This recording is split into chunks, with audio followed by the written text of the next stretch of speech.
Hi all, welcome and welcome back to my channel. In this video, I want to make you aware of a nationwide manhunt for a suspect who police say shot and killed a corrections officer, Officer Brad McNew, at a Love's gas station near Jacksonville International Airport after Officer McNew left his shift around 1:30 this morning. Surveillance video shows a man and a woman driving a black 2000 Ford Mustang getting into an argument where it appears the woman may be in trouble, and Officer McNew saw the argument and yelled at the woman asking if she was okay. According to police, the male suspect told him it was a family matter to stay out of it and pointed a firearm at McNew but didn't fire.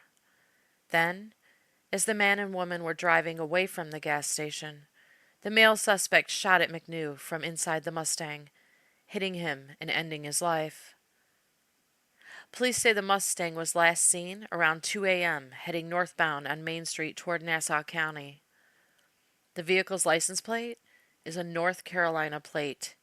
Number R as in Raymond, H as in Helen, L as in Long. 4285. That's RHL 4285. It's a black 2000 Ford Mustang. As of the time of this video, police have not released any photo of the suspect other than what is seen in the gas station surveillance video. They say the woman seen in the video may also be in danger. If you see the vehicle or suspect, you're asked to call 911 immediately, but do not approach because he's considered armed and dangerous. Here's the police press conference held this morning with more details on this nationwide manhunt. Thank you for watching, and may God bless Officer Brad McNew and his family.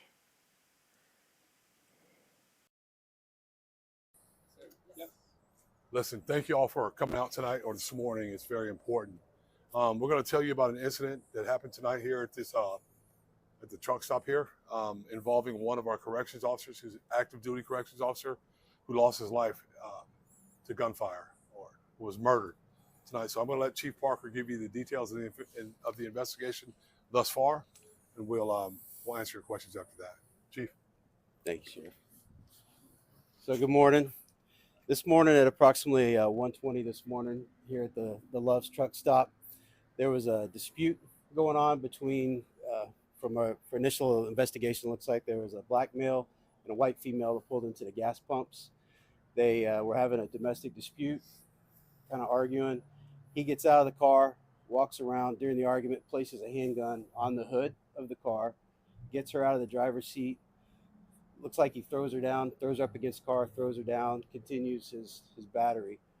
Through the commotion, one of our off-duty corrections officer that just finished his shift was around the side of the building, heard it.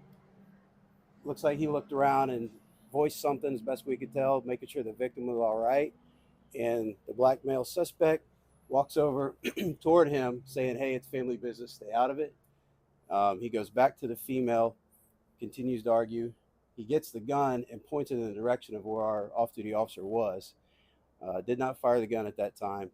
She comes out and grabs onto him, kind of pulls him back toward the vehicle. They get back to the vehicle. They end up leaving. She's driving the vehicle. The male, according to witnesses that we've talked to here at the scene, hangs out the window and shoots multiple times, striking our off-duty officer. He was transported to a local hospital. He did not survive the injuries, so he has passed away. I'll give you his information. He is our correction officer, Brad McNew. Last name is McNew, ID 7697. He's been with JSO approximately 24 years. The vehicle information that we're going to put out, we want you guys to have. So any help on this would be great. The vehicle, we have had some reports of it going northbound on US 17. So we're trying to track all that down. It is a black Mustang, a 2000 black Mustang. It's a North Carolina tag, and it's RHL 4285. And again, it was last seen northbound on US 17 through Nassau County. So any tips or any information involving that vehicle, please reach out to us and let us know. It's still active investigation. They're still working through what they got, talking to people. trying to find more video and things of that nature. So that's what we have at this point. Can you read those license plates numbers again? Sure. It is North Carolina tag RHL 4285 on a black 2000 Ford Mustang. And if you could, sorry, just tough taking notes as you guys are speaking. Right after he pulled her out of the car, threw her down, the JSO officer checked on them. Can you go over again from that point what transpired? So part of it, the officer is off the side, so you can't really see what he's doing. He's around the side of the business. From what we've heard from witnesses, it sounds like he voiced out, "Hey, are you okay?" That's where the male stepped out and said, "Hey, it's a family business, stay out of it," kind of thing. They continue their little argument. He pulls away, pulls the handgun, and points it in the direction of the officer. She grabs them. They go back to the car, and they leave shortly after. She drives as he's hanging out the passenger window, and as they drive by the off-duty officer, he shoots and kills him. And do you all have other agencies like Nassau County Sheriff's Office? Are they helping in this search for that Mustang? So we're coordinating with, basically we're doing a nationwide BOLO for the vehicle. So we're coordinating with all agencies we can at this point. And during the entire incident, the female looks like she was trying to hold him back. He pushed her against the car. He put his hand around. Looks like he put his hand around her neck. That's when our CO, who is the epitome of a public servant to me, he could have ignored it. He didn't. He made the statement asking if she's okay. Then, of course, the male suspect pointed the firearm at him. And we did provide you all with a photograph that we would ask you to please show as often as much as you can, because we do want to try to find this individual as quickly as possible. So it does seem at this point, with her trying to hold him back, driving away, she didn't seem culpable, the female in this incident? Or? It's hard to tell, but at that point, it looks like from what we could see that she's trying to stop him from doing whatever he's deciding what he wants to do.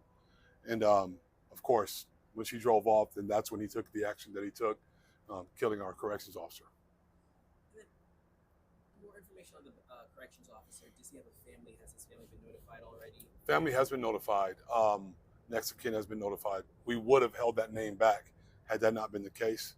But we want to get as much out as we can, as quickly as possible. We want to catch this individual. We want to make sure that the driver of the vehicle is safe. All that's very important. And obviously, anytime an officer dies in the force, it's very tough. Just speak a little bit, obviously, to some of the loss you guys have had. Yeah. So this is 2 and 2 nights. One was a natural situation, and this one, of course, was senseless violence against a man that was just, trying to do his duty and make sure that the individual that was being assaulted was safe. And unfortunately, this is what happened in this situation. Not happy with it at all. Very, very disturbing the last couple of nights. But listen, we're a professional organization. Now we're working. We're turning our attention on the family of the victim officer and catching the people that are responsible for this. And what was the time frame, kind of all this happening? I know you said 120 is when it kind of started to transpire. Over what course of time did it go from the start of the corrections officer to all this happening? It was very quick. It was probably 5 minutes. That's just a rough estimate. Probably about 5 minutes. And I know you said the vehicle was seen traveling northbound. Around what time was it last spotted? And northbound on what highway? So maybe people have a vague sense of where it was. About 2 a.m. Somewhere around 2 a.m. northbound on Main Street, headed toward Nassau County is the information that we were given. The CEO, I know you said he was off duty. Was he wearing his uniform? Would the suspect have known that he was interacting with a correctional officer? No, he was not wearing a uniform. Looks like he was wearing a white T-shirt. But in any case, you don't kill a person because they're trying to check on the welfare of an individual that you're assaulting. And but he was not wearing his uniform. And then,